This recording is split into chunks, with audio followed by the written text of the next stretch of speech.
नमस्कार दोस्तों, आपका मैं बहुत बहुत स्वागत करता हूं और आज मैं आया हूं हिंदू रक्षा दल द्वारा वीर सावरकर के जन्मदिन के उपलक्ष्य में।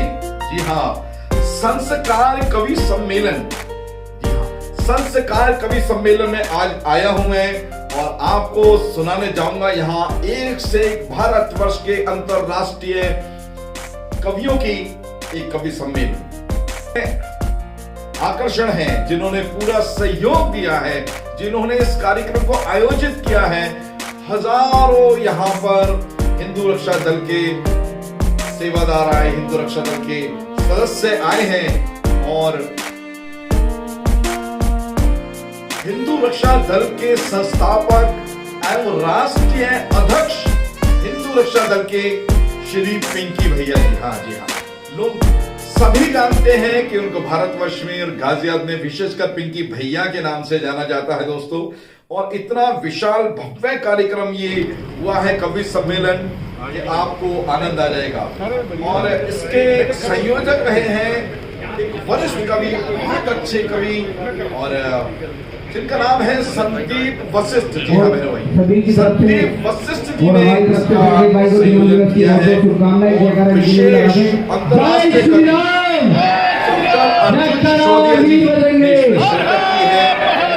बहुत अच्छे अच्छे यहाँ पर कवि आए हैं। इनका भी मंच का संचालक और वीर सावरकर जी का भी जन्म उत्सव है।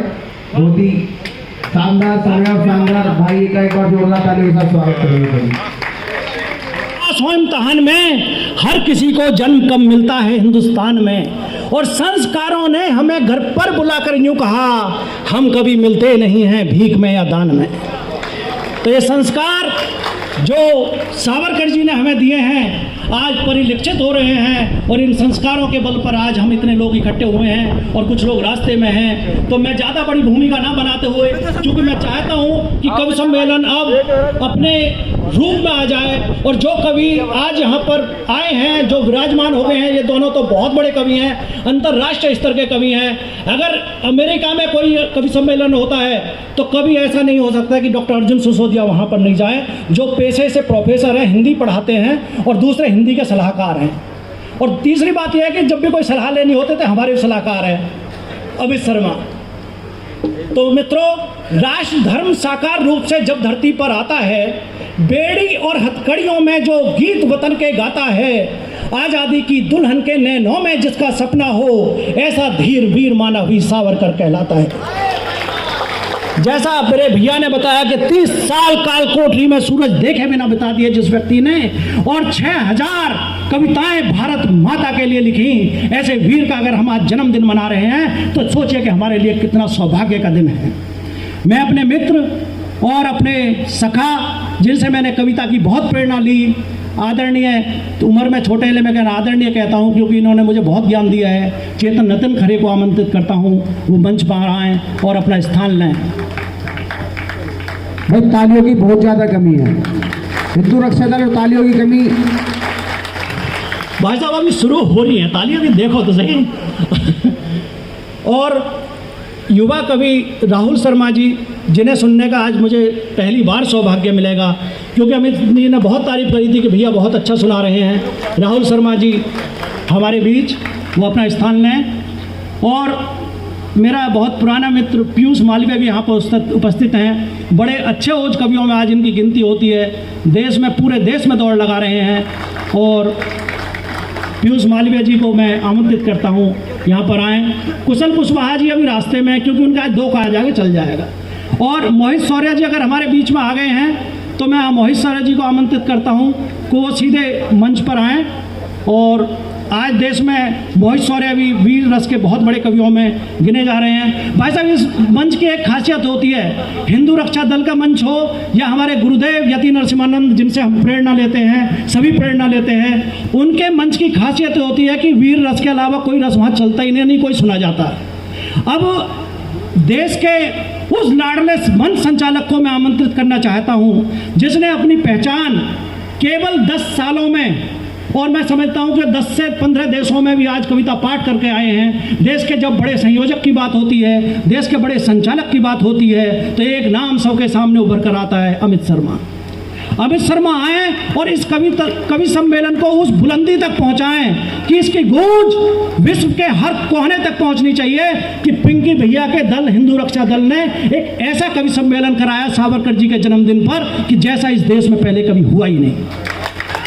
जय श्री राम। वीर सावरकर अमर रहे, वीर सावरकर अमर रहे। अमित शर्मा भटूरे भाते हैं और जब भी घर से बाहर रहते हम यही तो खाते हैं, लेकिन घर पर पत्नी पूछे बोलो जी क्या खाओगे, हम तो अपनी प्रिय सब्जी लौकी ही बतलाते हैं। कभी नहीं मुझको डर लगता, पिंकी भैया कह रहे हैं, कभी नहीं मुझको डर लगता गोली और तमंचों से। ये भी यति नरसिम्हानंद जी के शिष्य हैं तो गोली तमंचों से इन्हें डर नहीं लगता कि कभी नहीं मुझको डर लगता गोली और तमंचों से, मुझको तो बस डर लगता है घर के बेलन चमचों से। और जब जब भी बाहर रहता हूँ सिंगा सा गुर्राता हूँ, लेकिन जैसे घर में घुसता मैं म्याऊं बन जाता हूँ। अभी एक व्यक्ति ने जो दिल्ली का मुख्यमंत्री हमने बनाया, उसने एक बात कही कि मैं भगत सिंह का बेटा हूं, मैं सावरकर का बेटा नहीं हूं। केवल वोटों के लिए जो लोग भगत सिंह के बेटे बनने की बात करते हैं उनके लिए मैं यही शब्द कहूंगा कि धर्म और जाति को लेकर बंटने लगे शहीद यहाँ, धर्म और जाति को लेकर बंटने लगे शहीद यहाँ, वोटों की तलवारों से लोग कटने लगे शहीद यहाँ। और एक शहीद नहीं ऐसा जो सबके मन का प्यारा हो, ये तेरा है ये मेरा है, लो छटने लगे शहीद यहाँ। भाई साहब राम जी बैठे हैं, साईं यूट्यूब चैनल चलाते हैं। अभी मैं पीछे एक कार्यक्रम में गया, अगर मैं जाटों के कार्यक्रम में जाता हूं तो वहां पर केवल एक बात होती है, जाटों की विजय हो, चौधरियों की विजय हो और हमारे सूरजमल जी की विजय हो। ब्राह्मणों के कार्यक्रम में जाओ तो परशुराम जी की विजय हो, और अगर हम वाल्मीकि को कार्यक्रम में जाएं तो वहां पे और जो विजय हो। लेकिन मैं ये पूछता हूं कि हिंदू के सभी वीरों की विजय क्यों नहीं लिखते? अगर हिंदू सब एक बार मिलकर ये बोलें, और क्या एक बार बताइए कि विश्वामित्र जी, परशुराम जी या सूरजमल जी क्या हम सबके नहीं हैं? तो ये जो महाराणा प्रताप जी को हम ये कहेंगे क्या वो ठाकुरों के या उन्हीं के सिसोदिया वंश कहेंगे? महाराणा प्रताप हम सबके पूजनीय हैं। तो मैं यही बात आगे कहता हूँ। हाँ, वाह। तो मैं अरविंद केजरीवाल जी से मेरे इस भाषा में मैंने बात करी। मित्रों, 17-18 साल की लगभग उस समय मेरी आयु थी। एक व्यक्ति मैंने देखा, पहले किताबों में पढ़ते थे, कहानियों में सुनाए जाते थे कि धर्म की बात करो, देश की बात करो, अपने वतन की बात करो, भारत माता की बात करो। साहिबाबाद एक कवि सम्मेलन था, उसमें मेरी उम्र लगभग 17-18 साल रही होगी, उनकी 30-32 रही होगी। वो मुझे मिले, मैंने जब उनका समर्पण देखा धर्म के प्रति, हमें लगातार अपडेट मिलते रहते थे कि वो 1 साल के लिए जेल चले गए, 6 महीने के लिए जेल चले गए। क्योंकि मित्रों, धर्म का काम करना आसान नहीं है। आप सोचते हैं कि वर्तमान दौर में स्थितियां बदली हैं, अब तो भगवाधारियों की सरकार है, अब तो धर्मवादियों की सरकार है, अब तो हिंदू धर्म के लोगों की सरकार है। साहब, हिंदुओं की कभी कोई सरकार नहीं होती। हमें कल भी संघर्ष करना पड़ता था, हमें आज भी संघर्ष करना पड़ता है। और जब तक सत्य सनातन वैदिक धर्म रहेगा तब तक हमें संघर्ष करना पड़ेगा।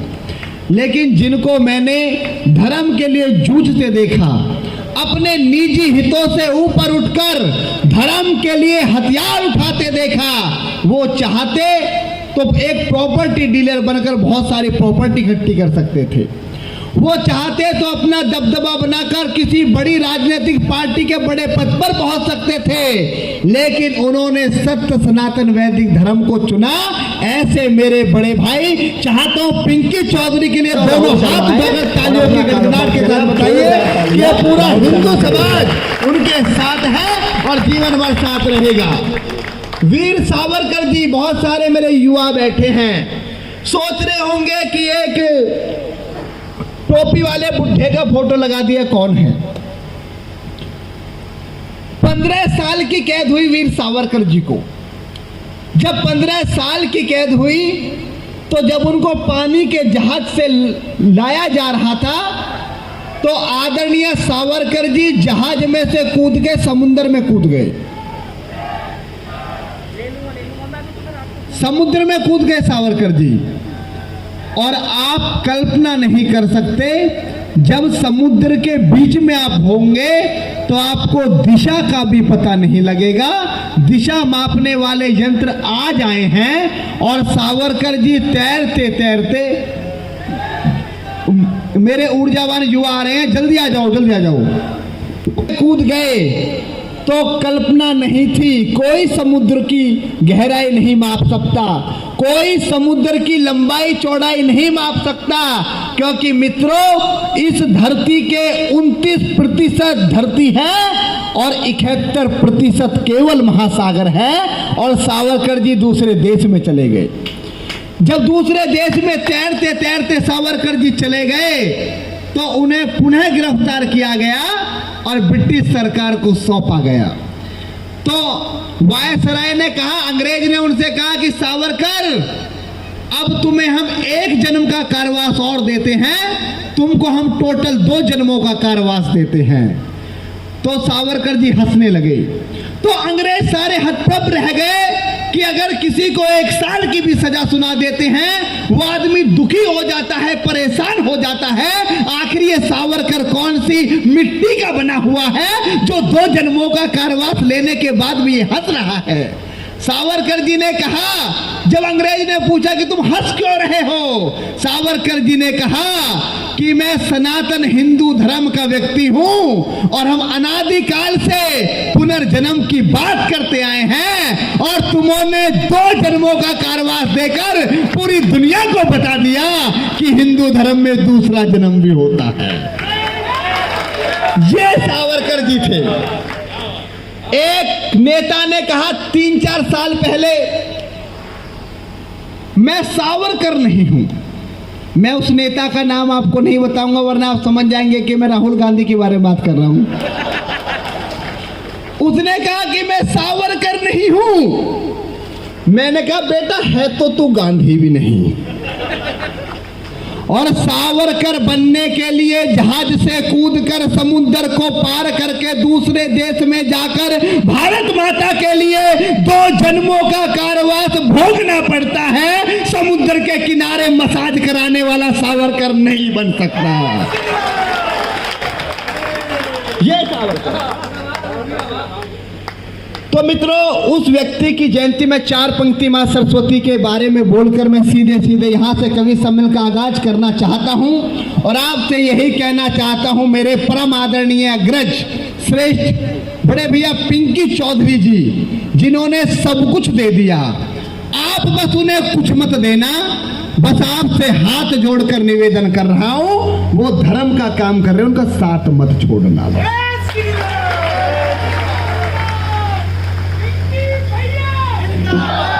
और निवेदन आपसे इसलिए कर रहा हूं क्योंकि अपने परिवार को दरकिनार करके, अपने सुख सुविधाओं को दरकिनार करके धर्म का काम करना कितना मुश्किल होता है वो मैं बहुत करीब से जानता हूं। जब मैंने कविता लिखनी शुरू की तो मेरे विषय हिंदुत्व होते थे, धर्म होता था, तो लोग मुझे गालियां देते थे, कहते थे कैसी बात मंचों पे कर रहे हो, अगर ऐसी बात करोगे तो मंच नहीं मिलेंगे, कवि सम्मेलनों के मंचों से नकार दिए जाओगे।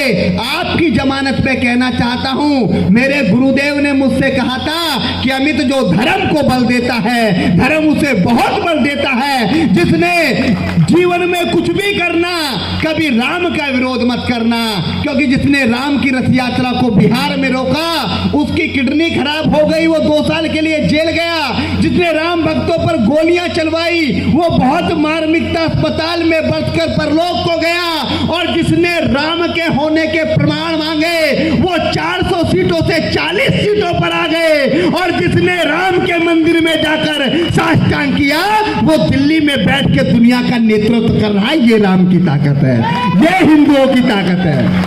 लोग कहते हैं, तो मैं 4 पंक्तियां कहता हूं कि विज्ञान ज्ञान देकर मां झोली भर रही है, किस्मत हमारी देखो दिन पे दिन निखर रही है। और दुनिया हमको ज्ञानी साधक बता रही है, हम काम कर रहे हैं, माँ काम कर रही है। मित्रों, मैं आपसे बस ये निवेदन करना चाहता हूँ, बड़े भैया आ गए हैं पिंकी चौधरी दोबारा, और एक गणमान्य हमारे भैया को लेकर आ रहे हैं। मैं चाहता हूँ 2000 तालियां बजाए।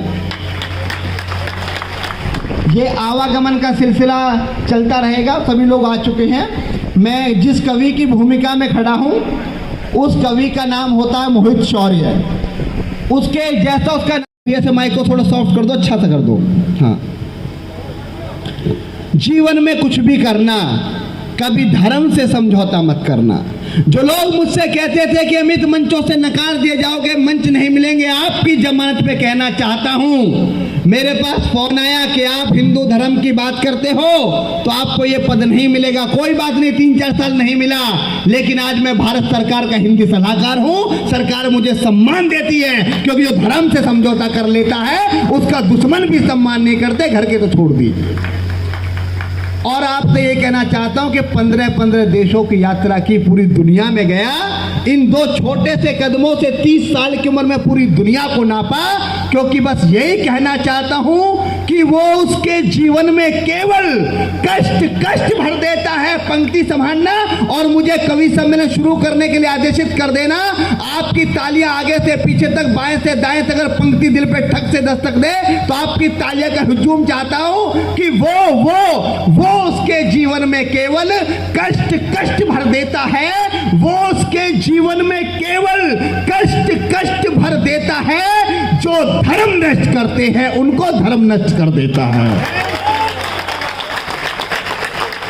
मैं निवेदन करना चाहता हूँ, ठीक है ना, मैं निवेदन करना चाहता हूँ मेरा छोटा भाई मोहित शौर्य आए। और यहाँ पर मैं एक बात और बता दूं आधी मिनट की, कि यहाँ पर हमें बहुत ज्यादा ज्ञान की बात नहीं करनी है, क्योंकि पिंकी भैया ने कहा कि हम बोलना ही नहीं जानते।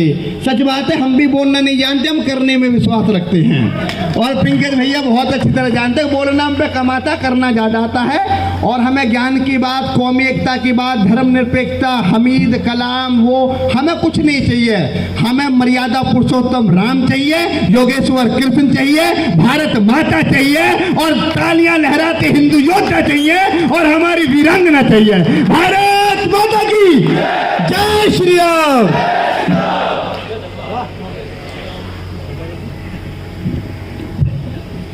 था दे जो वही गीता सुनाता हूँ, भावों की मन में बह रही सरिता सुनाता हूँ। ये तालियों का शोर कभी और देखूंगा, मंच बहुत समृद्ध है कविता सुनाता हूँ। आप लोगों की ऊर्जा प्रणम में है, बहुत मन से आप सभी लोग सुन रहे हैं। मैं 5 मिनट इस माइक पर रहूंगा, उसके बाद आपके दिल में रहूंगा। मैं काव्य पाठ करूं उससे पहले एक छोटा सा निवेदन है कि मान स्वाभिमान का परिवेश रखकर बैठना। भैया माइक बहुत ही शानदार है, बस ईको भी बढ़िया है, मैं पीछे हटूं ये कैच कर ले, वॉल्यूम इतना कर देना। एक छोटी सी रिक्वेस्ट है, मैं काव्य पाठ अपना शुरू करूं कि मान स्वाभिमान का परिवेश रखकर बैठना, आशीष में देने को कुछ विशेष रखकर बैठना, सुनना ही है मुझको तो फिर अनुरोध केवल एक है, मन में मानवता व दिल में देश रखकर बैठना। वाह वाह, मन में मानवता व दिल में देश रखकर बैठना। मैं बहुत सारी बात समाज के विषय में हुई, धर्म के विषय में हुई। लोगों ने कहा कि धर्म मिटा देंगे, हिंदुओं को मिटा देंगे, सनातन को मिटा देंगे। बहुत बातें आपने सुनी होंगी इस देश भर में, देश के बाहर से और देश के अंदर से ज्यादा आवाजें आई। मैं 4 पंक्तियां पढ़ना चाहता हूं। हेमराज और सुधाकर के सर काट कर के पड़ोसी मुल्क ले गए अल्लाहू अकबर के नारे लगाते हुए। कितनी बार कहा गया कि हम धर्म को मिटा देंगे। मैं 4 पंक्तियां पढ़ता हूं, उम्मीद भैया काव्य पाठ शुरू करता हूं कि सावरकर के बेटे हैं, इतिहास अमर कर सकते हैं। वाह, सावरकर के बेटे हैं, इतिहास अमर कर सकते हैं। गांधी के बंदर मत समझो, ये थप्पड़ जड़ सकते हैं। कि सावरकर के बेटे हैं, इतिहास अमर कर सकते हैं। गांधी के बंदर मत समझो, ये थप्पड़ जड़ सकते हैं। और हिंदू को मिटाने वाले गिदड़ों, जाकर के इतिहास पढ़ो। कोरा बादल की नस्लें हैं, ये धड़ से भी लड़ सकते हैं। कोरा बादल की नस्लें हैं, ये धड़ से भी लड़ सकते हैं। लोग कहते हैं कि अकबर दी ग्रेट पढ़ाया जाता है किताबों में, खिलजी को पढ़ाया जाता है किताबों में, महाराणा प्रताप नहीं पढ़ाए जाते, शिवाजी नहीं पढ़ाए जाते। मैंने कहा दर्द मत रखना, बुद्धिजीवी लोग बैठे हैं, बिल्कुल दिल में दर्द मत रखना। जिन्होंने पैसे देकर के इतिहास लिखवा लिया उनका पढ़ाया जा रहा है। लोग पूछते हैं फिर हमारा इतिहास कहाँ लिखा गया। मैं आपका स्थान बता रहा हूं जहां आपका इतिहास लिखा गया, और आपकी मन आपकी ऊर्जा चेक करता हूं कि हमने अपने शीश दिए हैं मुगलों के हर वारों पर, हमने अपने शीश दिए हैं मुगलों के हर वारों पर, शत्रु की ताकत को तोला तलवारों की धारों पर। अपनी गाथा मत ढूंढो इन दीमक लगी किताबों में, तुम जौहर वाली ज्वाला हो इतिहास लिखे अंगारों पर। तुम जौहर इतिहास लिखे अंगारों पर। लोग कहते हैं कि मोहित शौर्य कैसे वीर रस के कवि हो, तुम्हें पाकिस्तान चाइना की हरकतें नहीं दिखती, तुम्हें कविता लिखने के लिए सिर्फ देश के युवा मिलते हैं। तो मैं एक बात कहता हूं कि हर कष्ट उसी को मिलता है वो ही किस्मत की मारी है। हर कष्ट उसी को मिलता है वो ही किस्मत की मारी है। कभी कभी वो ढाल बनी और कभी बनी दो धारी है।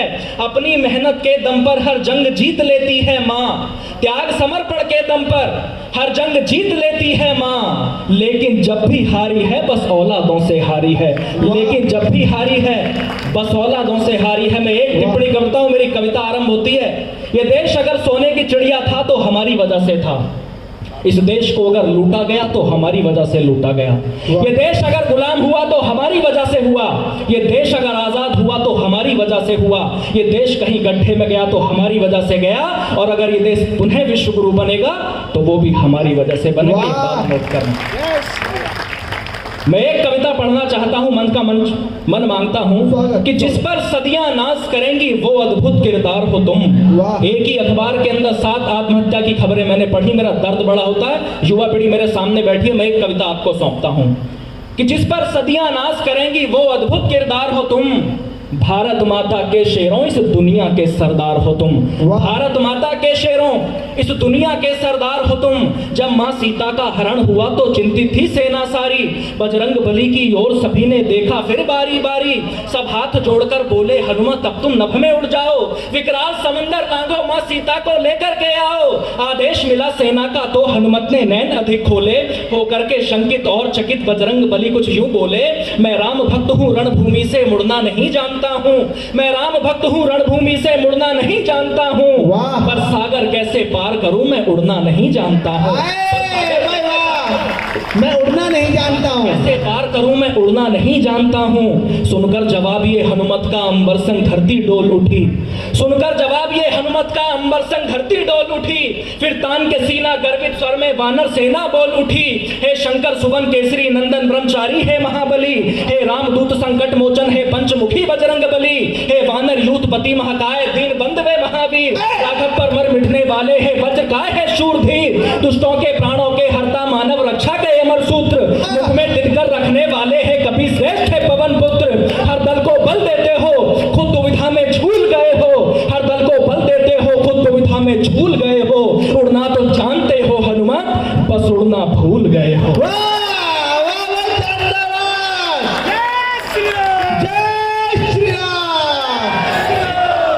उड़ना तो जानते हो हनुमत, बस आज भी हिंदू धर्म का युवा भूल गया है कि लड़ना क्या है, लड़ना पड़ेगा।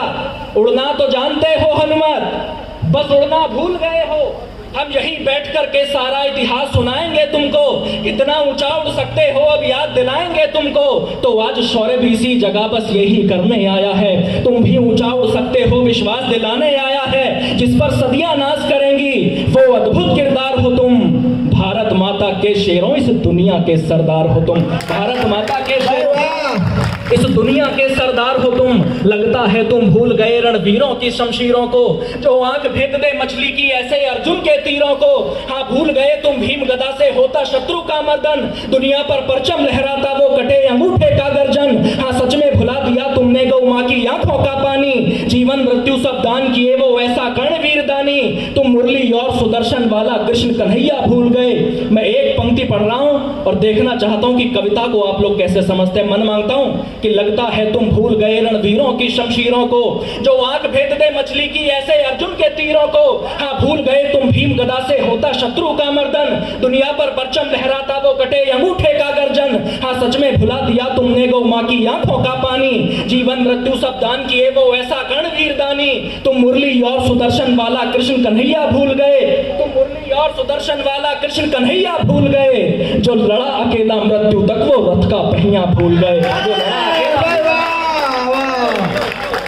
वाह लाजवाब। जो लड़ा अकेला मृत्यु तक वो रथ का पहिया भूल गए। जो लड़ा अकेला मृत्यु तक वो रथ का पहिया भूल गए। जो भूल गए हो तो हर युग की अमर कहानी याद करो। मैं याद दिलाता हूँ, जो भूल गए हो तो हर युग की अमर कहानी याद करो। मेवाड़ी पानी याद करो, तुम हाड़ा रानी याद करो चित्तौड़ दुर्ग में उठती जौहर की ज्वाला। हरिदल में तांडव करता जो राणा का कुंडल का भाला। देश धर्म पर गोविंद सिंह के सब बेटों का मिट जाना। मां पन्ना के बलिदानों से धरती अंबर का फट जाना। बैरागी की चिमटों से नोची बोटी बोटी याद करो।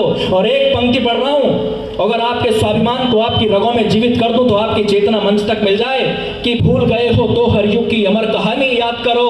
मेवाड़ी पानी याद करो, तुम हाड़ा रानी याद करो चित्तौड़ दुर्ग में उठती जौहर की ज्वाला। हरिदल में तांडव करता जो राणा का कुंतल का भाला। देश धर्म पर गोविंद सिंह के सब बेटों का मिट जाना। मां पन्ना के बलिदानों से धरती अंबर का फट जाना। बैरागी की चिमटों से नोची बोटी बोटी याद करो। बैरागी की चिमटों से नोची बोटी बोटी याद करो। दुनिया की दौलत पर भारी तो घास की रोटी याद करो। दुनिया की ताकत पर बहुत लाजवाब। वाह। दुनिया की दौलत पर भारी तो घास की रोटी याद करो। दुनिया की दौलत पर भारी तो घास की रोटी याद करो। तो हे भारत के शेरों अब तुम एक लिंग का ध्यान करो। मंच की गरिमा है, समय की सीमा है, मैं अपना स्थान लेना चाहता हूं कि हे भारत के शेरों अब तुम एक लिंग का ध्यान करो। चलो जीत लो दुनिया को, रणचंडी का आह्वान करो। अपने तेवर की गर्मी से पानी में आग लगा दो तुम। आलस प्रमाद में सोए हुए शेरों को आज जगा दो तुम फिर भारत को विश्व गुरु का पावन दर्जा लौटा दो। तुम फिर भारत को विश्व गुरु का पावन दर्जा लौटा दो। फिर देश प्रेम के भावों से चेतक का कर्जा लौटा दो। फिर देश प्रेम के भावों से चेतक का कर्जा लौटा दो। सच्चाई सादगी मेहनत का परिवेश रखो सबसे आगे। हर चीज भले छूटे पीछे तुम देश रखो सबसे आगे। कर्तव्यों की बलवेदी पर अब चढ़ने को तैयार रहो। हर समय वतन के दुश्मन से अब लड़ने को तैयार रहो। भारत के दुश्मन की गर्मी शोणित से शीतल कर दो तुम। भारत के दुश्मन की गर्मी शोणित से शीतल कर दो तुम। जो तने देश के आगे उस छाती में पीतल भर दो तुम।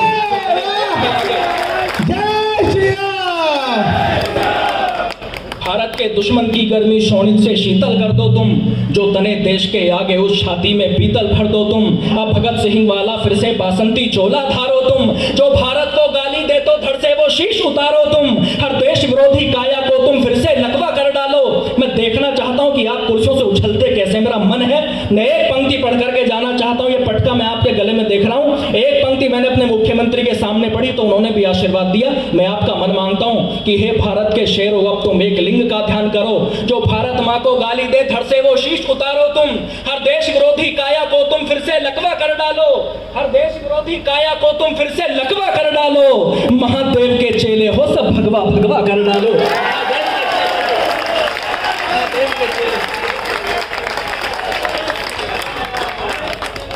हर देश विरोधी काया को तुम फिर से लकवा कर डालो। समर लड़ो अपने कर्मों को तोलो तुम।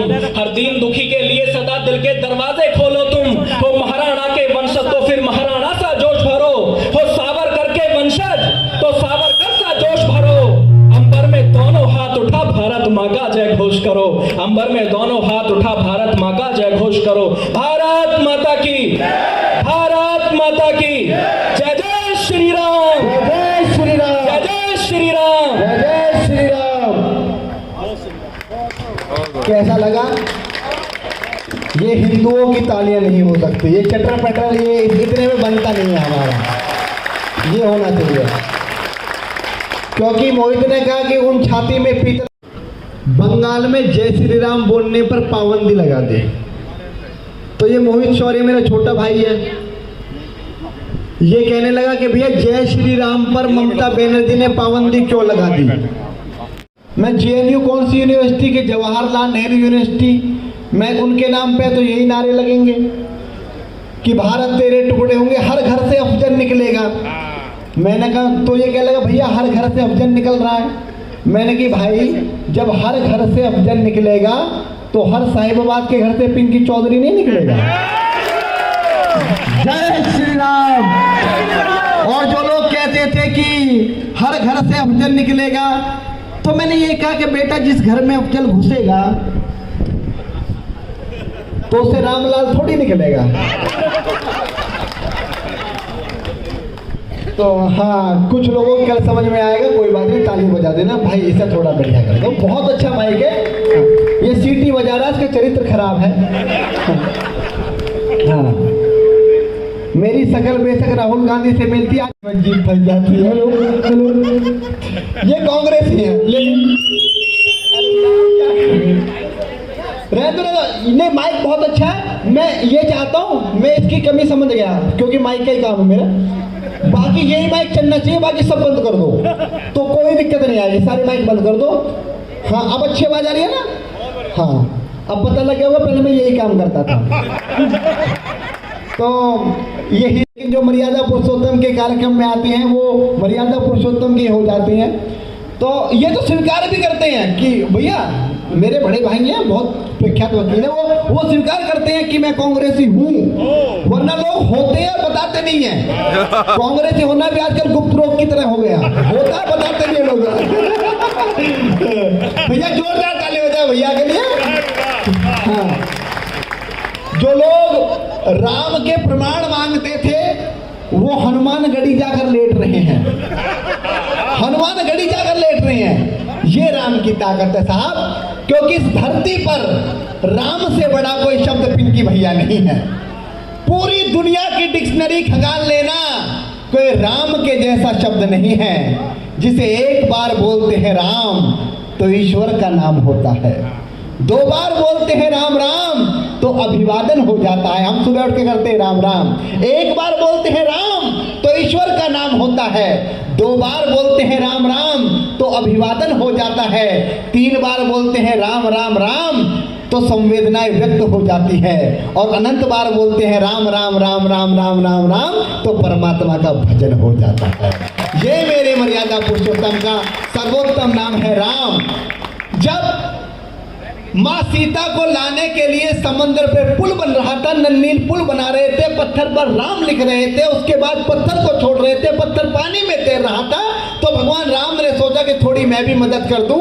तो भगवान राम एक बहुत बड़ी शिला पर बैठे हुए थे, उन्होंने एक पत्थर उठाया, पत्थर पर राम लिखा और पत्थर को पानी में छोड़ा, तो मित्रों पत्थर डूब गया। तो महाराज सकुचा गए, मर्यादा पुरुषोत्तम की हमारे नाम पे काम चल रहा है और ये तो हमसे ही नहीं तैर रहा। तो भगवान ने सोचा तो बेइज्जती हो गई, तो भगवान इधर उधर देखने लगे, नन्नीन ने देख लिया। नन्नीन ने कहा कि प्रभु आप रहने दीजिए, हम कर रहे हैं ना, हम कर लेंगे। तो उन्होंने कहा वो तो ठीक है, पर ये बताओ तुम मेरा नाम लिख रहे हो, पत्थर पानी में तैर रहा है, और मैं अगर पत्थर को पानी में छोड़ रहा हूं तो पत्थर डूब रहा है, कारण क्या है? नन्नीन ने बहुत उत्तर दिया। जब मर्यादा पुरुषोत्तम ने कहा कि मैं राम लिखकर, अपना नाम लिखकर तुम मेरे नाम का पत्थर तैरा रहे हो, मैं अगर पत्थर छोड़ रहा हूं तो पत्थर डूब जाता है, तो उन्होंने, नन्नीन ने बहुत अच्छी बात कही कि जिसे स्वयं राघवेंद्र सरकार मर्यादा पुरुषोत्तम राम छोड़ दे तो पत्थर हो आदमी हो डूब ही जाएगा। वो मेरे मर्यादा, तो मैं उसको बुलाना चाहता हूँ, राहुल शर्मा आए और अपना काव्य पाठ करें। आप जोरदार तालियां राहुल शर्मा के लिए बजाएं।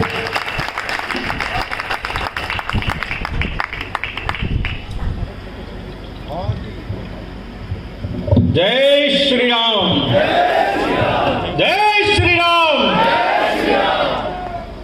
नमस्ते सदा वत्सले मातृभूमि की भावना को लेकर चलने वाला मंच और आप सभी लोग, आप सभी की गौरवमयी उपस्थिति प्रणम्य है। आपकी ऊर्जा को मैं प्रणाम करता हूँ। मेरे लिए सौभाग्य का विषय ये है कि मैंने जिनकी कविताएं सुनकर कविता लिखने का मन बनाया या प्रयास किया, डॉक्टर अर्जुन सिंह सिसोदिया जी हमारे सामने बैठे हैं, मेरे साथ मुझे बैठ के सुन रहे हैं, मेरे लिए बहुत बड़े सौभाग्य की बात है। मैं पंक्तियां शुरू करता हूं जहां पे अमित भैया ने बात खत्म की कि श्री राम ने जिसको छोड़ा वो डूब गया। चार पंक्तियां आपको देता हूं, आप पंक्तियां समझिएगा और क्यों आस्था, धर्म, श्रद्धा और विश्वास सबसे बड़ा है, कि आपके इस आचरण से क्या मिलेगा, आपके इस आचरण से क्या मिलेगा और विवश अंतःकरण से क्या मिलेगा। पार ना लगती शिला यदि सोच लेती, एक वनवासी चरण से क्या मिलेगा। कि पार न लगती शिला यदि सोच लेती, एक वनवासी चरण से क्या मिलेगा। जब जिन मंचों से भी राष्ट्र जागरण की या धर्म जागरण की बात होती है, वे मात्र कवि सम्मेलन नहीं रह जाते, वे एक सत्संग हो जाया करते हैं। आज आप सभी की ऊर्जा को देखकर ऐसा लग रहा है कि यहाँ श्री राम की भी बात होनी चाहिए, देश की भी बात होनी चाहिए और पूरी ऊर्जा के साथ नारे लगने चाहिए। एक बार और बल के साथ नारे लगाएंगे, जय श्री राम। जय श्री राम। पंक्तियां देता हूं मित्रों, देश के नाम सुनिएगा कि रक्त से सशक्त नींव सींच सींच की जिन्होंने, वाह, कि रक्त से सशक्त नींव सींच सींच की जिन्होंने, हो गई विदेह देह का ये सत्व देश है।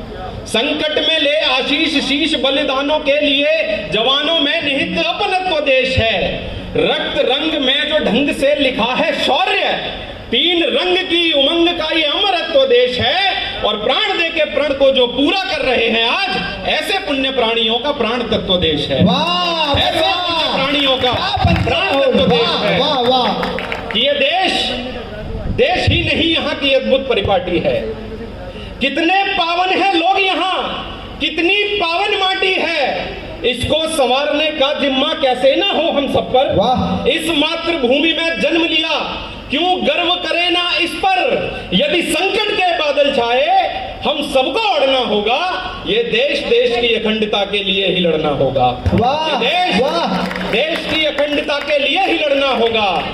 और चार पंक्तियां और सुने कि बल है इतना के धरातल पर यदि संग्राम हो तो, के बल है इतना के धरातल पर यदि संग्राम हो तो, चीर कर हरिवक्ष लिख देंगे अमर गाथा हमी।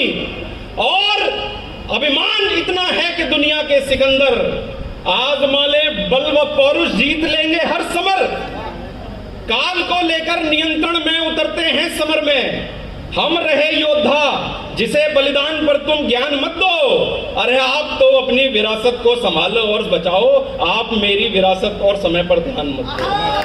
कि आप तो अपनी विरासत को संभालो और बचाओ, आप तो मेरी विरासत और समय पर ध्यान मत दो। कि वीरों को दिखते हैं स्वप्न भी पराक्रम के, और दृश्य मात्र भूमि के निहारते हैं वे।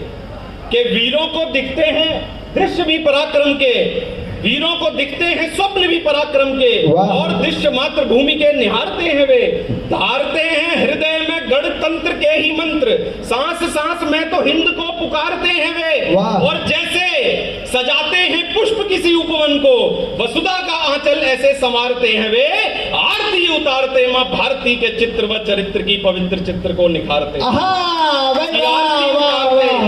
मां भारती के चित्र व चरित्र की पवित्र चित्र को निखारते हैं वे। और एक पंक्ति जो राजनीति से बहुत नजदीक से होकर गुजरती है, चार पंक्तियां मैं आपके सामने रखता हूं। वाह, स्वागत स्वागत स्वागत। चार पंक्तियां आपके सामने रखता हूं कि संविधान की करे जो मर्यादा छिन्न भिन्न, वाह, उन्हें अपना ही संविधान कैसे सौंप दें।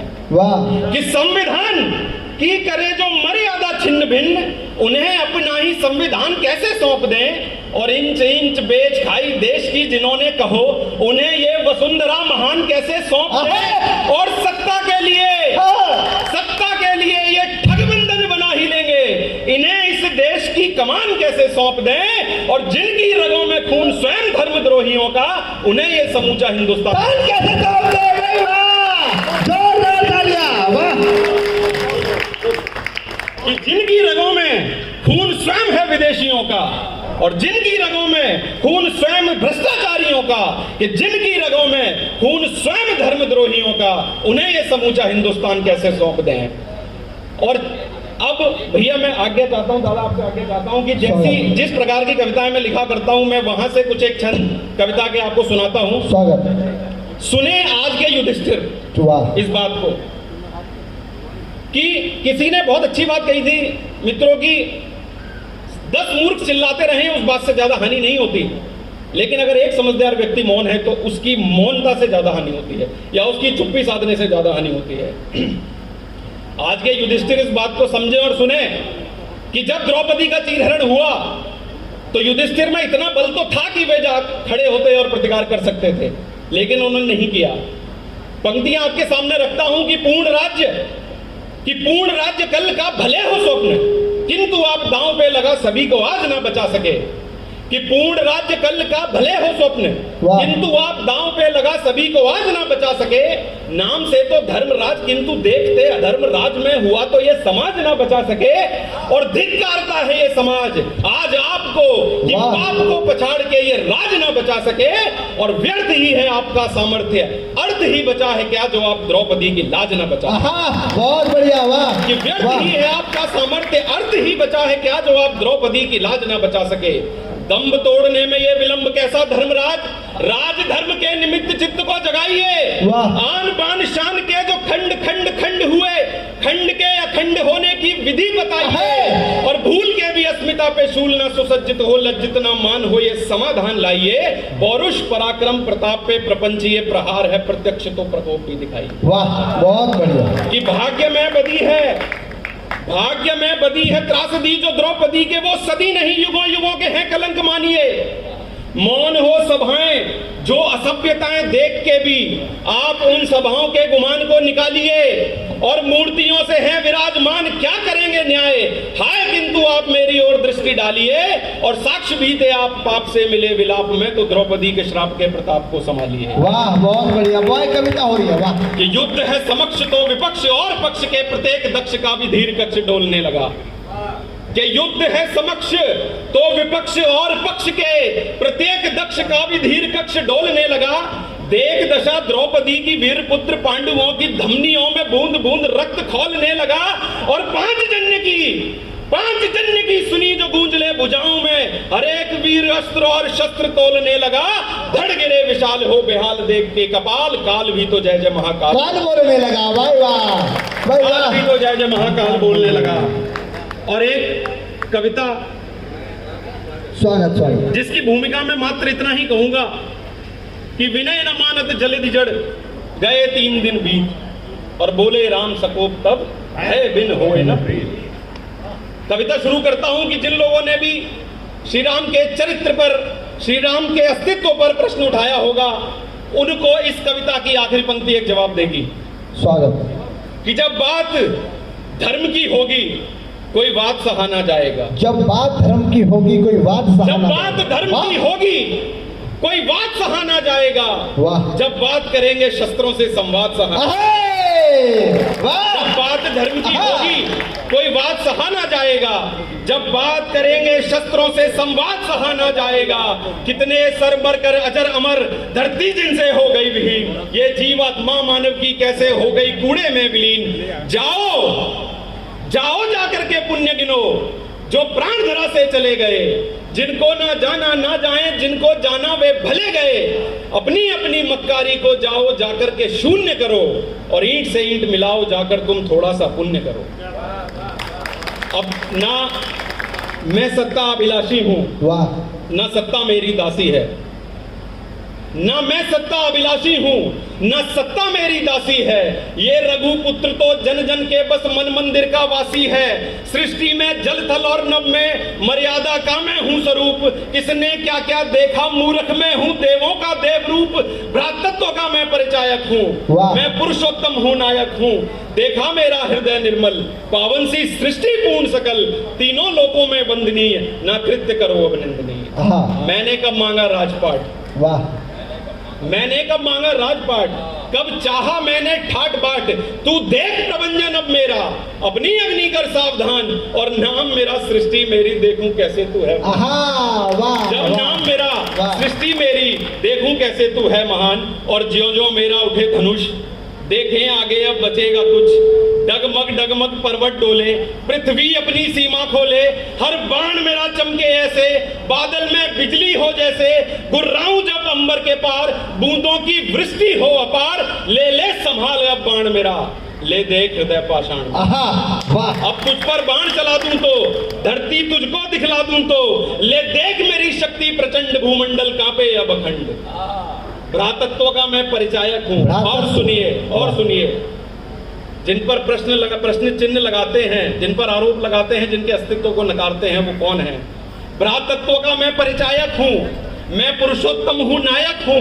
देखा मेरा हृदय निर्मल पावन सी सृष्टि पूर्ण सकल। तीनों लोकों में वंदनीय ना कृत्य करो अभिनंदनीय। अरे परशुराम के भी समक्षम ले सीना तन जाते हैं, भ्राता लक्ष्मण सा संग में हो हम स्वयं काल बन जाते हैं। धनुष तोड़ शंभू का मैंने कोलाहल सा मचा दिया, और दम्भ सागर का भी पल भर में मैंने मिटा दिया। अरे देव विभीषण को भी तो लंका का राज दिया मैंने, और वहीं सुग्रीव को भी उसके सर ताज दिया मैंने, और एक वानर को हनुमान बनने का मार्ग दिखा दिया। नाम गोद कर पत्थर पर पानी पर सेतु बना दिया। हाँ, वाह, कुलनंदन हूँ, जोरदार तालियां, कविता हो रही है भाई, वाह वाह।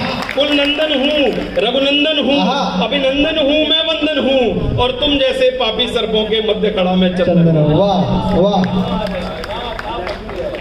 आखिरी 4-6 पंक्तियां इस कविता की और सुनिएगा। अंतिम पंक्ति में एक संदेश है जिसके लिए मैंने पूरी कविता सुनाई, कि तू भी थोड़ा निष्काम देख, बुद्धि से लेके काम दे, फिर त्याग अहंकारी मन को, और मोक्ष दिखा कुंठित तन को। तूने कितने ही जतन किए मुझको नीचा दिखलाने को, तो ले मैं आया हूं अब के तुझको भी ये बतलाने को, कि अहंकार तो रावण का भी सम्मुख मेरे टिका नहीं। अनगिन दुस्साहस कर बैठा, काल भी उसको दिखा नहीं। है कलयुग, और कोई इस भ्रम में न रहे कि ये कलयुग है, तुम कुछ भी कह देंगे और चले जाएंगे। है कलयुग, पर अब भी मेरे अस्तित्व को जो ललकारेगा, ये राम भले मर्यादित है पर हर रावण को मारेगा। हर रावण को मारेगा। बहुत नहीं करेंगे तो अहंकार में रावण ने कह दिया कि पत्थर तो रावण लिखा हुआ भी पानी में तैर जाएगा। तो लंका ने कहा कि महाराज तैरा के दिखाओ। रावण आगे आगे चल रहा था, पूरी सेना पीछे चल रही थी, रावण के साथ उसकी पत्नी मंदोदरी चल रही थी। रावण नदी के किनारे गया, एक पत्थर उठाया, पत्थर पर रावण लिखा, पत्थर को पानी में छोड़ा, और मित्रों पत्थर तैर गया। लंकापति रावण की जय जयकार होने लगी, चारों दिशाओं में रावण की जय जयकार गूंजने लगी। पूरी लंका खुश थी, लंका के सैनिक खुश थे, सेनापति खुश थे रावण के इस कृत्य पर उनकी पत्नी मंदोदरी खुश नहीं थी। मंदोदरी ने कहा कि हे प्राणनाथ, मैं ये बात जानती हूं कि तुम बहुत बड़े मायावी हो, तुम अपनी माया से कुछ भी कर सकते हो, लेकिन मैं ये भी जानती हूं कि तुम इतने बड़े मायावी नहीं हो कि रावण लिखा हुआ पत्थर पानी में तैर जाए। मैं प्राणनाथ आपसे आपकी धर्मपत्नी मंदोदरी जानना चाहती है कि रावण लिखा पानी में पत्थर कैसे तैर गया। रावण की आंखों में आंसू आ गए। रावण ने मंदोदरी से कहा कि मंदोदरी, सारी सेना ने राम से युद्ध करने को मना कर दिया, मैंने कह दिया कि रावण लिखा भी पत्थर पानी में तैर जाएगा। पूरी सेना पीछे चल रही थी, तुम मेरे साथ चल रही थी। मैं नदी किनारे गया, मैंने पत्थर को उठाया, पत्थर पर रावण लिखा, पत्थर को पानी के पास लेके गया, और मैंने पत्थर से कहा कि पत्थर, मैं तुझे पानी में छोड़ रहा हूं, तुझे कसम मर्यादा पुरुषोत्तम की डूबना मत। वो राम, आपकी तालियां कमजोर है, क्षमा करना मुझे।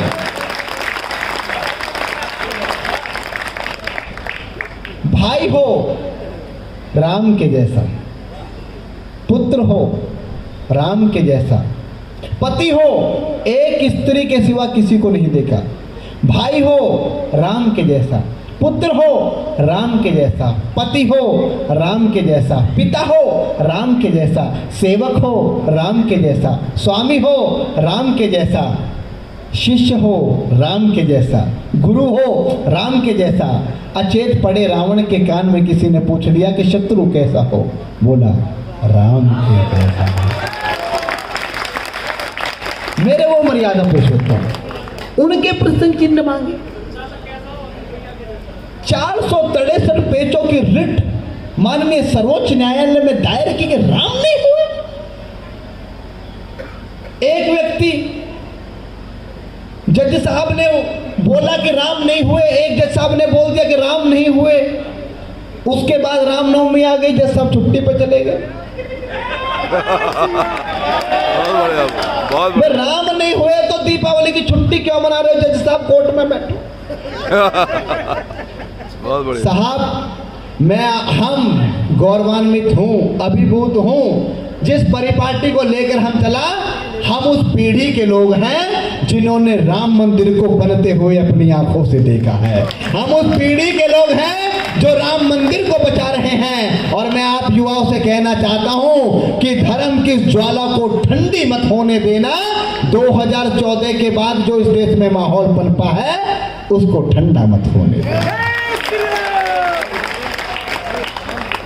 मजा जब आएगा जब 1 साल बाद 40 वाले 4 पे पहुंच जाएंगे। आनंद तब है। कार्यक्रम आगे बढ़ाता हूं। हाँ भैया बैठो, हनुमान आप भी बैठो। हाँ हाँ बैठ जाओ, बैठ जाओ। कोई भी अच्छा सा पड़ोस देख के बैठ जाओ। कुछ लोगों को समझ में आ गई, थोड़ी देर चुप रहता हूँ, क्या पता कुछ मुंह से गलत निकल जाए। लोगों ने बंदूक ले रखी है।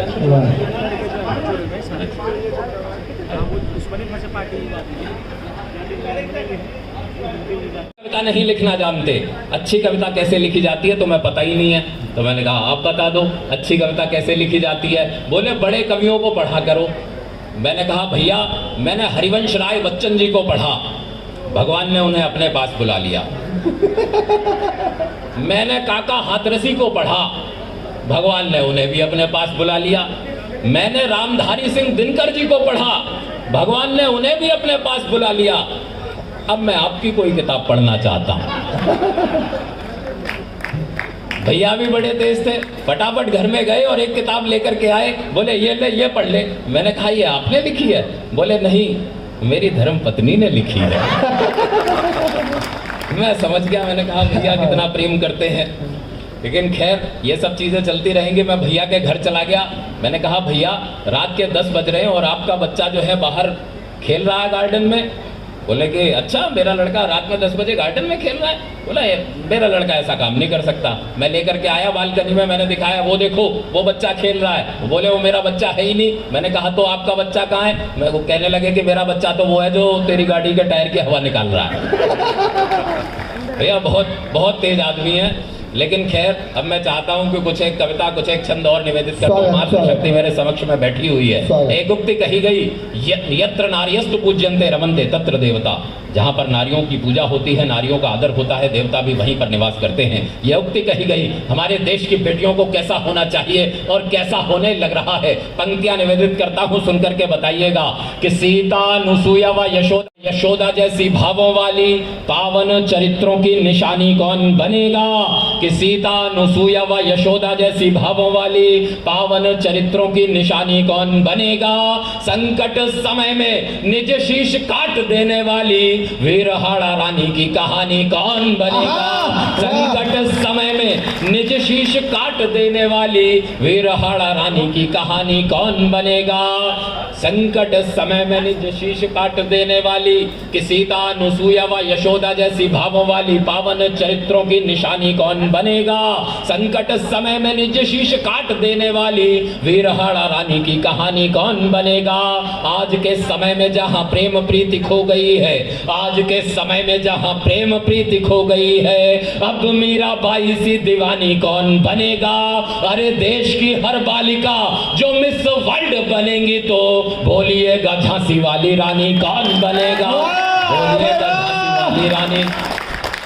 देश की हर बालिका बहुत बढ़िया मिस वर्ल्ड बनेंगी तो देश की हर बालिका जो मिस वर्ल्ड बनेंगी तो बोलिएगा झांसी वाली रानी कौन बनेगा? और इस मंच से अभी बात हुई अमर जवान हेमराज की, मेरे प्यारे भाई मोहित शौर्य ने वो चर्चा की। हमारे देश का एक बेटा जिसका सर काट करके ले गए पाकिस्तान के सैनिक। क्या जरूरत पड़ गई उन पाकिस्तानियों को कि हमारे देश के बेटे का सर काट करके ले जाएं? क्या आवश्यकता पड़ गई? यह प्रश्न मेरे मन में उपजा कि ऐसी कौन सी जरूरत थी उन पाकिस्तानियों को कि हमारे देश के बेटे का सर काट करके ले गए। मैंने अपने गुरुदेव से पूछा, मैंने कहा गुरुजी यदि उन पाकिस्तानियों को मारना ही था हमारे देश के बेटे को तो गोली से मार दिया होता, कम से कम शव तो पूरा छोड़ जाते, उसका शव तो परिवार वालों को पूरा मिल जाता, सर काट करके क्यों ले गए? तब गुरुदेव ने जो उत्तर दिया वो उत्तर आप तक पहुंचाता हूं और चेतना मांगता हूं। गुरुदेव ने कहा कि वो कायर पाकिस्तान के सैनिक इसलिए हिंदुस्तान के बेटे का सर नहीं काट करके ले गए क्योंकि वो उसको मारना चाहते थे, बल्कि वो धूर्त पाकिस्तानी इसलिए हिंदुस्तान के बेटे का सर काट करके ले गए ताकि वो ये जान सके, वो ये पता लगा सके कि हिंदुस्तान के बेटों के सरों में ऐसी कौन सी बात होती है जो वो कटना तो पसंद करता है लेकिन झुकना पसंद नहीं करता। ये कि जैसे साधु संत मुनियों की होती कामना है अंतिम समय में राम राम कर लेने दो, जन्म जन्म मुनि जतन कराही अंतराम कहु आवत। कि जैसे साधु संत मुनियों की होती कामना है, जैसे साधु संत मुनियों की होती कामना है, अंतिम समय में राम राम कर लेने दो।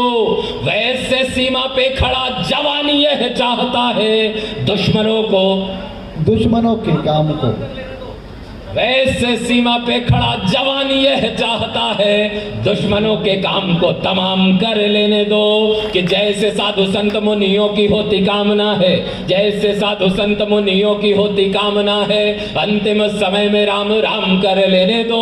वैसे सीमा पे खड़ा जवानी यह चाहता है, दुश्मनों के काम को तमाम कर लेने दो। और शत्रु जब गले पे चलाने लगे तलवार, शत्रु जब गले पे चलाने लगे तलवार, हेमराज बोले एक काम कर लेने दो। वो क्या काम ना रही होगी जिस समय पर पाकिस्तानियों की तलवार अमर जवान हेमराज की गर्दन पर चल रही होगी, उस बेटे ने क्या सोचा होगा, क्या मांगा होगा। पंक्तियां निवेदित करता हूं, सुनिएगा। कि शत्रु जब गले पे चलाने लगे तलवार, शत्रु जब गले पे चलाने लगे तलवार, हेमराज बोले एक काम कर लेने दो। कि सर मेरा काटते हो, काट के ले जाओ, पर मुझको तिरंगे को प्रणाम कर लेने दो। मुझको तिरंगे को प्रणाम कर लेने दो।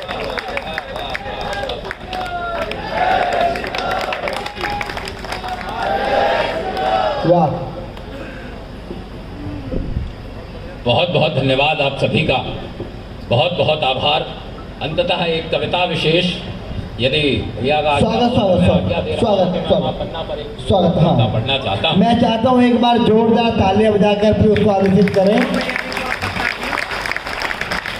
अभी लगातार लोग आ रहे हैं, आप आ सकते हैं। निश्चित रूप से जो लोग आने के क्रम में हैं वो कृपया अपना स्थान ग्रहण करते चलें।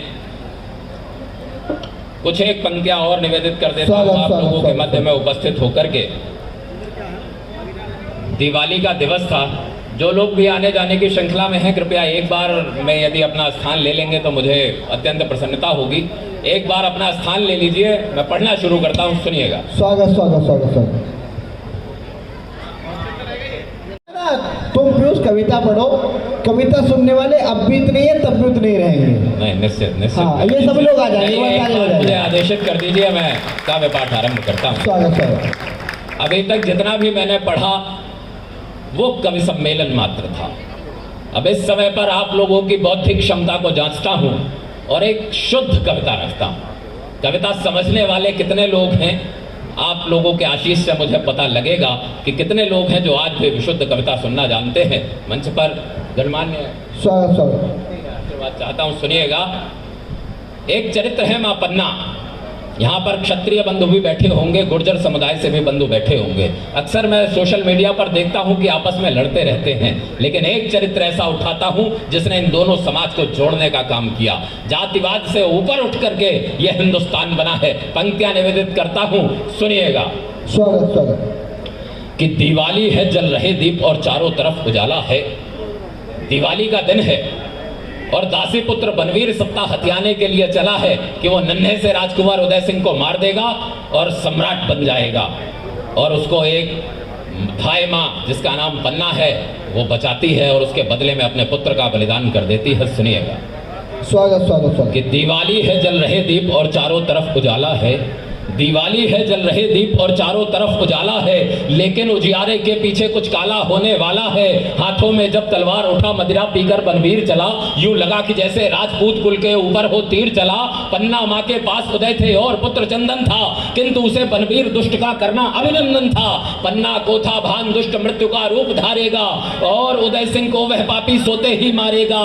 इसीलिए उसने अपने सुत के सब वस्त्र उतारे और उन्हीं वस्त्रों को सोते हुए उदय ने धारे। वस्त्र बदल देती है मां पन्ना, राजकुंवर के वस्त्र अपने बेटे को और अपने बेटे के वस्त्र राजकुंवर को। उसी समय तो राजकुंवर ने सोते हुए वस्त्र उदय के धारे।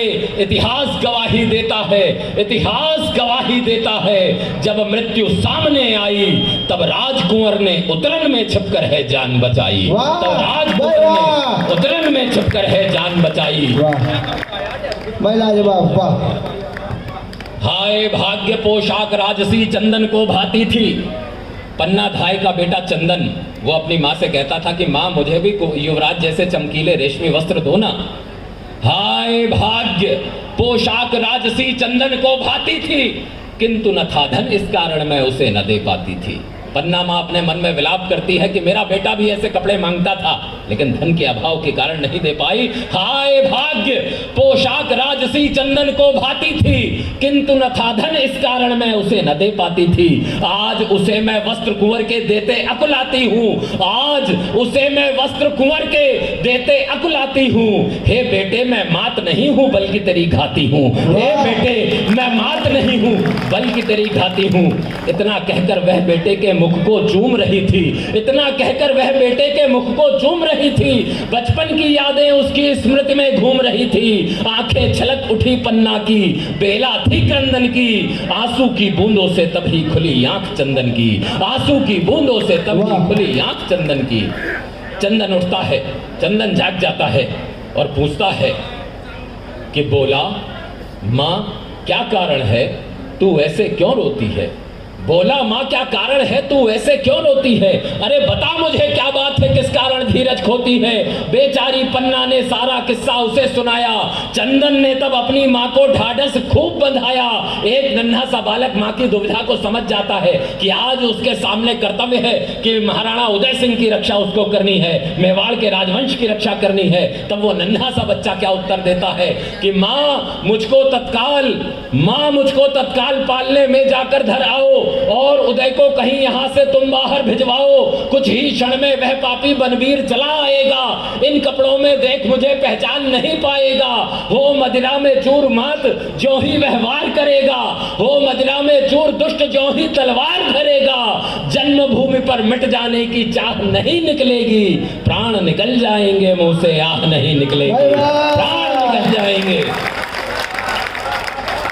वाह वाह गजब। जन्मभूमि से मिट जाने की चाह नहीं निकलेगी, प्राण निकल जाएंगे मुख से आह नहीं निकलेगी। पन्ना ने तब उदय सिंह को था बाहर भिजवाया और पालने में चंदन को भी तत्काल लिटाया, और पालने में चंदन को भी तत्काल लिटाया। कुछ ही क्षण में वह पापी बनवीर चला भी आया, कुछ ही क्षण में वह पापी, कविता उपसंहार की ओर बढ़ती है, कुछ ही क्षण में वह पापी बनवीर चला भी आया। पन्ना ने तब उदय सिंह का उसको पता बताया, अपने पुत्र की ओर इशारा कर देती है कि ये रहे महाराणा। पन्ना ने तब उदय सिंह का उसको पता बताया। हो मदिरा में चूर दुष्ट ने जब तलवार चलाई। बहुत कीमती पंक्तियां पढ़ रहा हूं, आप लोगों की चेतना चाहता हूं। हो मदिरा में चूर, माता पन्ना के सामने क्या कितनी बड़ी विडंबना रही होगी कि अपना ही बेटा काटा जा रहा है। समस्या देखिएगा, विडंबना देखिएगा। हो मदिरा में चूर दुष्ट ने जब तलवार चलाई, माँ की आंखों में सागर था, बूंद न बाहर आई। आए भाई वाह वाह, जिंदाबाद वाह। रो देती, वाह माता रो देती तो समझ जाता कि ये तो इसका अपना पुत्र होगा। रो भी नहीं सकती, अपने पुत्र का ही बलिदान हो रहा है। हो मदिरा में चूर दुष्ट ने जब तलवार चलाई, माँ की आंखों में सागर था, बूंद न बाहर आई। चंदन के खूं से चढ़ाई तब धरती पर लाली, चंदन के खूं से चढ़ाई तब धरती पर लाली। अरे एक बार मेवाड़ धरा पर ऐसी मनी दिवाली। और कुछ क्षण पहले जो माता की गोदी चढ़े हुए थे, कुछ क्षण पहले जो माता की गोदी चढ़े हुए थे, सबसे ज्यादा कारुणिक पंक्तियां सौंपता हूं, अपना स्थान लेता हूं। कुछ क्षण पहले जो माता की गोदी चढ़े हुए थे, कुछ क्षण पहले जो माता की गोदी चढ़े हुए थे, उस बेटे के आज धरा पर टुकड़े पड़े हुए थे, उस बेटे के आंख पर टुकड़े पड़े हुए थे। धन्य धन्य यह देश जहां जन्मे ऐसे बलिदानी, धन्य धन्य यह देश जहां जन्मे ऐसे बलिदानी। युगों युगों तक जग गाएगा इनकी अमर कहानी, इनकी अमर कहानी। एक बार जरा मेरे साथ बोलिएगा, भारत माता की, भारत माता की, वंदे वंदे वंदे। बहुत बहुत धन्यवाद, बहुत बहुत आभार। एक जो कविता है उसको एक बार तरीके से ताकत के साथ आप में जोश भर दें। जय श्री अभी पिछली कतारों के मुसाफिर ही सही, लेकिन वो दिन भी आएगा जब यही मेरे कारवा होंगे। जोरदार ताली बजाए। पहन के और आया लड़का, जोरदार ताली बजा दो। ऐसे तो शेर तैयार करने हैं। लोग कह रहे हैं भूख लग रही है, खाना खा कर जाएंगे। शहीद भगत सिंह 108 दिन भूखे रहे, महाराणा प्रताप को कई महीनों तक खाना नहीं मिला। अरे 1-1.5 घंटे नहीं खाएंगे तो कुछ नहीं बिगड़ने वाला। आप जोरदार ताली बजाएं। और मैं चाहता हूँ बच्चे के लिए आकाश पर ताली। बच्चा आपके बीच में खड़ा है, स्वागत।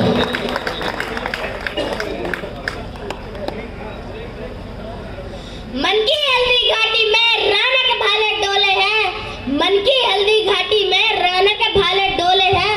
और यूं लगता है चीख चीख कर वीर शिवाजी बोले हैं, यूं लगता है चीख चीख कर वीर शिवाजी बोले हैं। और पुरखों का बलिदान घास की रोटी भी शर्मिंदा है। और कटी जंग में सांगा की बोटी बोटी शर्मिंदा है। खुद अपनी पहचान मिटा दी, खुद अपनी पहचान मिटा दी कायर भूखे पेटों ने। और टोपी जालीदार पहन ली हिंदुओं के बेटों ने। टोपी जालीदार पहन ली हिंदुओं के बेटों ने। और सिर पर लानत वाली छत से खुला ठिकाना अच्छा था। टोपी गोल पहनने से तो फिर मर जाना अच्छा था। मथुरा अवधपुरी घायल है, मथुरा अवधपुरी घायल है काशीगिरी कहारों से। मथुरा अवधपुरी घायल है काशीगिरी कहारों से। युद्धकुल गठबंधन कर बैठा खातिर नादिर शहरों से। कुछ वोटों की खातिर लज्जा आई नहीं निठल्लों को। और कड़ा कलावा और जनेऊ बेच दिया गठ मुल्लों को। मुख से आहट तलक नहीं निकली धर्म ध्वजा के फटने पर। मुख से आहट तलक नहीं निकली धर्म ध्वजा के फटने पर। और कब तूने आंसू छलकाए गौमाता के कटने पर। लगता है पूरी आजम की मन्नत होने वाली है। और हर हिंदू की इस भारत में सुन्नत होने वाली है। जागे अगर नहीं हम तो ये प्रश्न पीढ़ियां पूजेंगी। गन कपड़े बुरके से लदी बेटियां पूजेंगी। बोले कि ये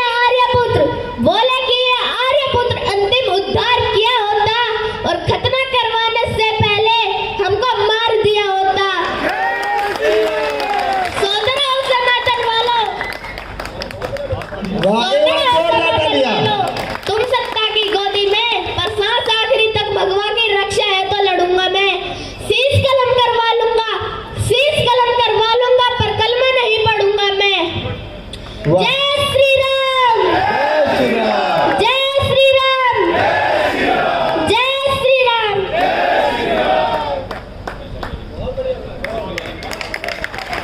वाह भाई वाह, बढ़िया, जोरदार तालियां। वाह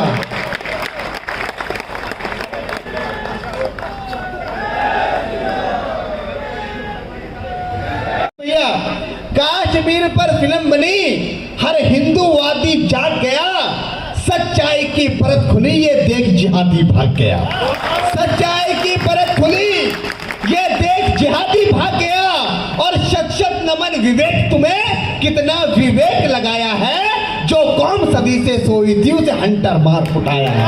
जिंदाबाद, जो कौम सदी से सोई थी उसे हंटर मार उठाया है। पंडित जाट गुजर नहीं, हर बेटा वहां सिंधु का था। पंडित गुजर जाट नहीं, हर बेटा वहां सिंधु का था। जो श्वेत बर्फ में लाल गिरा, वो रक्त वहां हिंदू का था। जिंदाबाद, क्या बात है भैया, वाह। पंडित गुजर जाट नहीं, हर बेटा वहां सिंधु का था। जो श्वेत बर्फ में लाल गिरा, वो रक्त वहां हिंदू का था। वो मैया दादी चीख मार छत्तों से झांक रही थी सब। वो बहन बेटियां इज्जत खाकर विष को फांक रही थी सब। जिसको जन्नत कहते हैं वह नर नारी का भक्षण था। और जिहादी ताकत को भी सत्ता का संरक्षण था। और जिहादी ताकत को भी जिंदाबाद, क्या बात है, वाह, अद्भुत। छिन्न भिन्न लाशें थी सारे, एक चित्र खींचता हूं कि छिन्न भिन्न लाशें थी सारे। इंच इंच में खंड सनातन के आधार थे वो, मत बोलो केवल पंडित थे। भजन आरती बंद हुए, माहौल सभी गमगीन हुआ। अरे भजन आरती बंद हुए, भजन आरती बंद हुए, माहौल सभी गमगीन हुआ। आपस में बटकर ही हिंदू घर से वहां विहीन हुआ। आपस में बटकर ही हिंदू घर से वहां विहीन हुआ। अरे लाशें रोज जलेंगी क्या, लाशें रोज जलेंगी क्या, शमशान बनाकर मानोगे, ऋषियों की भूमि को मुगलिस्तान बनाकर मानोगे।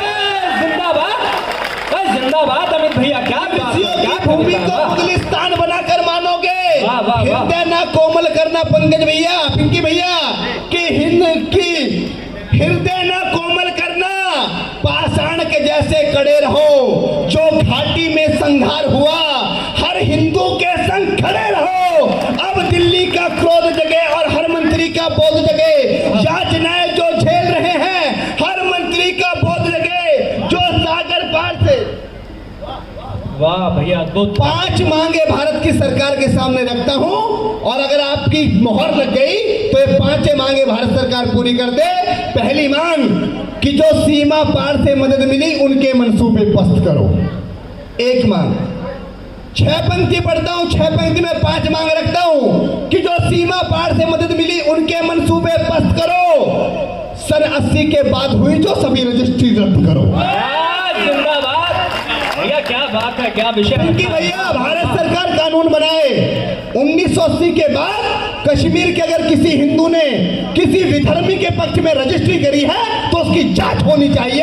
अगर वो फर्जी पाई जाती है तो उस व्यक्ति को ढूंढ के वो जमीन देनी चाहिए। क्या बात है, जिंदाबाद। जो सीमा पार से मदद मिली उनके मंसूबे। आपको पता है भिट्टा कराटे, जिसने लाइन में लगाकर 3 साल के बच्चे को मार दिया, 42 हिंदुओं को मार दिया, एक मां को बीच में से चीर दिया। 4 महीने पहले तक भी उसकी पत्नी सरकारी नौकरी कर रही थी, भिट्टा कराटे की। डूब से मरने वाली बात है हिंदू समाज के लिए। जो सीमा पार से मदद मिली उनके मंसूबे पस्त करो। सन 80 के बाद हुई जो सभी रजिस्ट्री रद्द करो। और शंखनाद हो घाटी में, शंखनाद हो घाटी में तुम इतना दे दो संरक्षण, अल्पसंख्यक हिंदू को दे दो 50% आरक्षण। और जिसने कत्लेआम किया, जिसने कत्लेआम किया उसकी भी बाजू छाटो, जिसने कत्लेआम किया उसकी भी बाजू छाटो। यासीन मलिक और भिट्टा कराटे को भी आरे से काटो। जिंदाबाद, जिंदाबाद। अमित भैया जिंदाबाद। क्या कविता है, वाह वाह वाह वाह। जय जय श्री राम। जिसने कत्लेआम किया। और एक परमानेंट सॉल्यूशन बता रहा हूं, अगर सॉल्यूशन अच्छा लग जाए तो आगे से लेके पीछे तक, पिंकी भैया बाएं से लेके दाएं तक सबका समर्थन मिले कि यासीन मलिक और भिट्टा कराटे को भी आरे से काटो।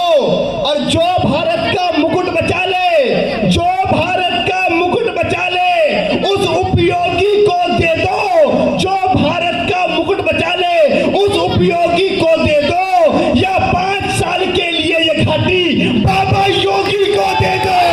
जिंदाबाद भाई, जिंदाबाद जिंदाबाद जिंदाबाद। अमित भैया क्या बात है, क्या बात है, वाह अद्भुत कविता है, कमाल।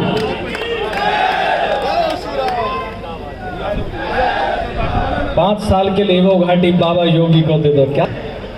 और मुझे दे दो, सालों को चीर दूंगा, एक को नहीं छोड़ूंगा।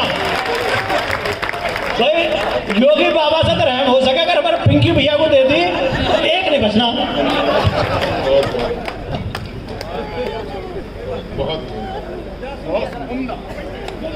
बहुत गजब। देख लो लोगों के बीच में कैसे कैसे भाई हैं भाई, ये सोच लो और देख लो।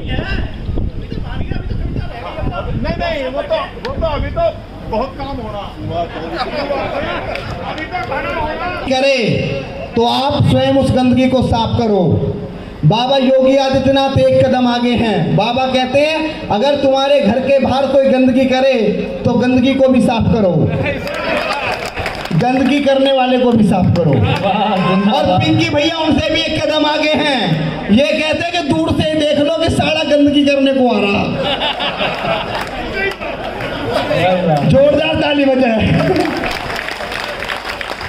जिसने कत्लेआम किया उसकी भी बाजू छाटो, यासीन मलिक और बिट्टा कराटे को भी आरे से काटो, और जो भारत का मुकुट बचा ले उस उपयोगी को दे दो, या 5 साल के लिए ये घाटी बाबा योगी को दे दो। बाबा बाबा बाबा बाबा बाबा बर्फानी का अभिषेक कर डालेंगे, लाहौर कराची रावलपिंडी सारा एक कर डालेंगे। जिंदाबाद, भाई वाह, क्या बात है अमित भैया। अच्छा लगा? मैं वादा कर रहा हूँ आगे और अच्छा लगेगा। एक पिस्टल हिंदुओं को दे डालो। हाँ बिल्कुल बिल्कुल बिल्कुल। एक बार जोरदार ताली बजाएं। मैं अपने प्यारे भाई को बुलाना चाहता हूँ, चेतन नितिन राज खरे, जो देश का बहुत अच्छा कवि और मेरे संघर्ष के समय का साथी है। चेतन की कविता